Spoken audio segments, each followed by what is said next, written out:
دنیا میں اس وقت تقریباً 160 کروڑ مسلمان آباد ہیں۔ ان میں 45% مسلمان فقہی و اجتہادی معاملات میں امام ابو حنیفہ رحمۃ اللہ علیہ کو اپنا امام تسلیم کرتے ہیں۔ ہندوستان، پاکستان، بنگلہ دیش، افغانستان اور ترکی جیسے ملکوں میں آباد مسلمانوں کی زیادہ تر آبادی امام ابو حنیفہ رحمہ اللہ ہی کی تقلید کرتی ہے۔ اسی نسبت کی وجہ سے حنفی کہلاتی ہے۔ حالانکہ امام ابو حنیفہ رحمۃ اللہ علیہ کی عظیم المرتبت شخصیت مسلمانان عالم کے لیے کسی تعارف کی محتاج نہیں، لیکن نوجوانوں کو ان کی شخصیت سے روشناس کرانے کے لیے اس مختصر ویڈیو میں آپ کے حالات زندگی پیش کیے جا رہے ہیں۔ معروف محدث حافظ ابن حجر عسقلانی کے مطابق امام ابو حنیفہ رحمہ اللہ کی پیدائش سن 80 ہجری میں کوفہ میں ہوئی، اور اس وقت کوفہ میں صحابہ کرام موجود تھے۔ اس کے علاوہ امام ابو حنیفہ نے مشہور صحابی رسول انس بن مالک رضی اللہ عنہ کا زمانہ بھی دیکھا تھا، جنہوں نے امام ابو حنیفہ کی ولادت کے 10 برس بعد رحلت پائی۔ اسی بنیاد پر آپ کا شمار تابعین میں بھی کیا جاتا ہے۔ امام ابو حنیفہ رحمۃ اللہ علیہ کا اصل نام نعمان بن ثابت ہے۔ آپ فارسیون نسل تھے اور آپ کی ولادت اموی خلیفہ عبد الملک بن مروان کے دور حکومت میں کوفہ شہر میں ہوئی۔ کوفہ دریائے فرات کے کنارے آباد وہ شہر ہے جو دوسرے خلیفہ راشد عمر بن خطاب رضی اللہ عنہ کے دور خلافت میں ہوئی فتوحات کے بعد آپ کے حکم پر بسایا گیا، اور عرب سے علماء و فضلاء کو کوفہ کی علمی آبیاری کے لیے روانہ کیا گیا تھا۔ ان میں سے ایک اہم نام معروف صحابی رسول حضرت عبداللہ ابن مسعود رضی اللہ عنہ کا ہے۔ اسی کوفہ میں ولادت اور ابتدائی تعلیم کے بعد امام ابو حنیفہ نے اپنے والد ثابت بن زوطا کے پیشہ تجارت میں قدم رکھا، لیکن آپ کے دل میں حصول علم کا جذبہ کم سنی ہی سے موجزن تھا۔ اسی دوران آپ کی ملاقات مشہور تابعی شیخ عامر شعبی کوفی سے ہوئی، جنہوں نے 500 سے زائد اصحاب رسول صلی اللہ علیہ وسلم سے ملاقات کی تھی۔ امام شعبی نے امام ابو حنیفہ، جو اس وقت تک نعمان بن ثابت کہلاتے تھے، کی ذہانت اور علم کے شوق کو دیکھتے ہوئے آپ کو تجارت چھوڑ کر علمی میدان میں کام کرنے کا مشورہ دیا۔ اس مشورہ پر آپ نے علم کلام، علم حدیث اور علم فقہ کی طرف توجہ فرمائی، اور ایسا کمال پیدا کیا کہ علمی و عملی دنیا میں امام ابو حنیفہ کے نام سے مشہور ہوئے۔ آپ نے تحصیل علم کے سلسلے میں کوفہ کے علاوہ بصرہ اور بغداد میں موجود ہر اہل علم سے استفادہ کیا، نیز مکۃ المکرمہ، مدینۃ المنورہ اور ملک شام کے متعدد اسفار بھی کیے۔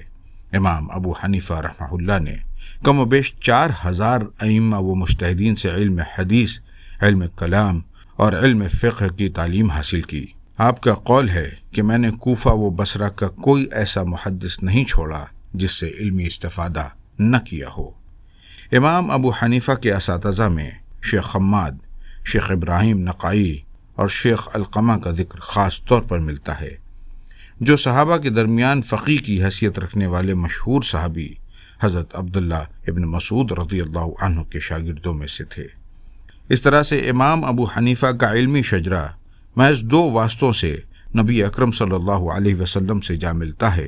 بنو امیہ کے دور میں پیدا ہونے والے امام ابو حنیفہ نے حضرت عمر بن عبدالعزیز کا دور خلافت دیکھا، جو کہ انتہائی مختصر تھا، لیکن اس میں مسلمانوں کو خلافت راشدہ کے دن یاد آ گئے تھے۔ بنو امیہ کے آخری دور میں امام ابو حنیفہ کا اموی حکمرانوں سے اختلاف ہو گیا۔ چونکہ آپ کا شمار کوفہ کے انتہائی بااثر افراد میں ہوتا تھا، اس لیے حکومت مشکل حالات میں امام ابو حنیفہ رحمہ اللہ کو اپنے ساتھ جوڑ کر رائے عامہ کو اپنے حق میں کرنا چاہتی تھی۔ اس سلسلے میں گورنر کوفہ ابن عبیرہ نے آپ کو مختلف عہدوں کی پیشکش کی، لیکن امام ابو حنیفہ نے انکار کرتے ہوئے فرمایا، میں تمہارے پاس آ کر کیا کروں گا؟ اگر تم مجھے نزدیکی اور قرب عطا کرو گے تو فتنوں میں مبتلا کر دو گے، اور اگر دور رکھا یا قرب عطا کرنے کے بعد نکال دیا تو خامخواہ غم میں مبتلا کرو گے۔ اس واضح انکار پر گورنر نے امام ابو حنیفہ کو 7 دنوں کے لیے قید خانے میں ڈال دیا تھا۔ قید سے رہائی کے بعد آپ نے کوفہ سے نقل مکانی کی اور مکہ مکرمہ چلے گئے، اور کم و بیش 7 برس کا عرصہ مکہ ہی میں گزارا۔ خلافت بنو عباس کے قیام کے بعد آپ واپس کوفہ پہنچے، جہاں عباسی حکمراں ابو جعفر منصور نے بھی آپ کو قضا کا عہدہ پیش کیا، جسے تسلیم کرنے سے امام ابو حنیفہ رحمہ اللہ نے صاف انکار کر دیا۔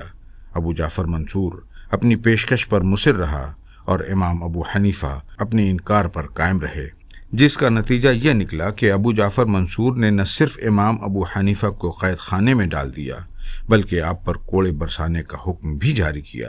قید و بند کی صعوبتوں کے دوران بھی امام ابو حنیفہ کا علمی کام جاری رہا اور مشہور محدث و فقیہ امام محمد نے جیل ہی میں امام ابو حنیفہ سے کسب فیض کیا۔ بعض روایات کے مطابق امام احمد بن حنبل جب کبھی امام ابو حنیفہ کے کوڑے کھانے اور عہدہ قضا قبول نہ کرنے کے واقعے کا ذکر فرماتے تو رو پڑتے اور امام ابو حنیفہ کے لیے رحمت کی دعائیں فرماتے۔ امام ابو حنیفہ نے تحصیل علم کے بعد جب درس و تدریس کے سلسلے کا آغاز کیا تو آپ کے حلقۂ درس میں زبردست ہجوم ہوتا۔ حاضرین میں اکثریت اس دور کے جید صاحبان علم کی ہوتی تھی۔ مختلف روایات کے مطابق امام ابو حنیفہ رحمہ اللہ کے 1000 سے زائد شاگرد تھے، جن میں کچھ شاگرد ایسے بھی تھے جو اپنے وقت کے جلیل المرتبت عالم اور فقیہ کہلائے۔ ان میں امام ابو یوسف، امام محمد حسن شیبانی، امام حماد بن ابو حنیفہ، امام ظفر بن حذیل، امام عبداللہ بن مبارک، امام وکی بن جراح اور امام داؤد بن نصیر کے نام قابل ذکر ہیں۔ مزید برآں قرآن مقدس کے بعد مسلمانوں کے نزدیک صحیح ترین کتاب صحیح بخاری کے مؤلف امام بخاری اور دیگر محدثین بھی امام ابو حنیفہ کے شاگردوں کے شاگرد تھے۔ امام ابو حنیفہ رحمۃ اللہ علیہ اپنے ماخذ علم کے حوالے سے کہتے تھے کہ میں سب سے پہلے قرآن کریم کو لیتا ہوں، اور اگر کوئی مسئلہ اس میں نہیں ملتا تو پھر سنت رسول اللہ صلی اللہ علیہ وسلم میں تلاش کرتا ہوں۔ اگر کتاب اللہ اور سنت رسول اللہ دونوں میں نہیں ملتا تو میں پھر صحابہ کے اقوال تلاش کرتا ہوں، اور ان میں جو زیادہ پسند آتا ہے اسے اختیار کر لیتا ہوں، مگر ان اقوال سے باہر نہیں جاتا۔ ہاں، جب تابعین کا نمبر آتا ہے تو پھر ان کی اتباع کرنا لازم نہیں سمجھتا۔ جیسا انہوں نے اجتہاد کیا ہے میں بھی اجتہاد کر لیتا ہوں۔ امام ابو حنیفہ تمام عمر حکومت کے گلیاروں اور طاقت کے ایوانوں سے دور دور رہے۔ جب عباسی حکمراں ابو جعفر منصور بغداد کی تعمیر میں مصروف تھا، انہی ایام میں مدینہ میں محمد بن عبداللہ نفس زکیہ اور بصرہ میں ان کے بھائی ابراہیم بن عبداللہ نے خروج کیا۔ امام ابو حنیفہ منصور کو ظالم حکمراں سمجھتے تھے، چنانچہ آپ نے ابراہیم بن عبداللہ کی کھل کر حمایت کی۔ وہ اس درجہ حمایت پر آمادہ تھے کہ کوفہ میں اپنے شاگردوں کو ابراہیم بن عبداللہ کا ساتھ دینے اور ان کے ہاتھ پر بیعت کی تلقین کرتے تھے۔ امام ابو حنیفہ کی سیاسی بصیرت اور محمد بن ابراہیم کی اس درجہ حمایت سے حکمراں ابو جعفر منصور تقریباً نا امید ہو چکا تھا۔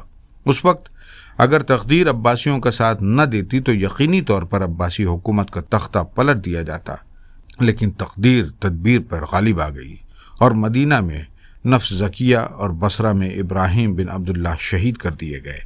اس طرح منصور اپنی حکومت بچانے میں کامیاب ہو گیا۔ اس واقعے کے بعد ابو جعفر منصور نے امام ابو حنیفہ کو اپنے ساتھ ملانے کے لیے قضا کے عہدے کی پیشکش کی اور انکار پر انہیں زندہ میں ڈال دیا۔ امام ابو حنیفہ کی زندگی کے آخری ایام نو آباد شہر بغداد میں بسر ہوئے، جہاں آپ نے 68 برس کی عمر میں سن 150 ہجری میں وفات پائی اور وہیں مدفون ہوئے۔ اس وقت مسلمانوں میں امام ابو حنیفہ رحمہ اللہ کی مقبولیت کا یہ عالم تھا کہ آپ کی نماز جنازہ 6 مرتبہ پڑھی گئی، اور اس کے بعد بھی نماز جنازہ میں شرکت کے لیے آنے والوں کا سلسلہ جاری تھا۔ اس زمانے کے مشہور عالم شعبہ بن حجاج نے امام ابو حنیفہ کی وفات پر کہا، کوفہ میں اندھیرا ہو گیا۔ ناظرین کرام، اگر آپ کو ہمارا یہ علمی سلسلہ پسند آ رہا ہو تو عذرائے کرم اسے لائک کریں، چینل کو سبسکرائب کریں اور دوسروں تک بھی اسے شیئر کریں تاکہ اس ٹیم میں کام کرنے والوں کی حوصلہ افزائی ہو سکے۔